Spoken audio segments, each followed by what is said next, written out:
Il y a 2 semaines, Emmanuel Macron recevait Vladimir Poutine, on s'en souvient, à Versailles. Une guerre rampante se poursuit dans l'est de l'Ukraine. La France et l'Union européenne font tout ce qu'elles peuvent pour que cette guerre cesse. Harold, rappelez-nous à quoi tient ce conflit en Ukraine. C'est un conflit territorial quand même, parce que l'Ukraine, que voici en vert, possédait il y a encore 3 ans la Crimée et le Donbass, cette partie du Donbass, bassin du Don.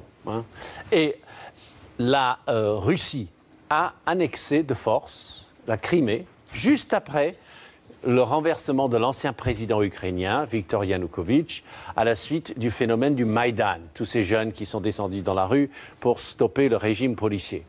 Et depuis ce jour-là, eh bien, on a une guerre, car pas pour la Crimée, ça, les Russes étaient trop forts, mais dans le Donbass, c'est une guerre cachée, 10 000 morts dans cette guerre, où des séparatistes pro-russes, aidés massivement par la Russie, se battent contre les troupes ukrainiennes régulières et irrégulières.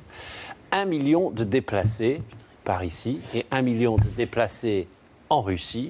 Bref, 2 millions de déplacés, 10 000 morts. C'est un gros problème qu'il faut régler par un processus qui s'appelle Minsk, par lequel, eh bien, cette zone du Donbass sera très lentement restituée à l'Ukraine. Ça ne marche pas, personne ne bouge, personne ne respecte les termes de cet accord. On se tire dessus. 2 soldats ukrainiens sont morts avant-hier. Donc il y a beaucoup de choses à discuter entre Emmanuel Macron et le président Petroschenko.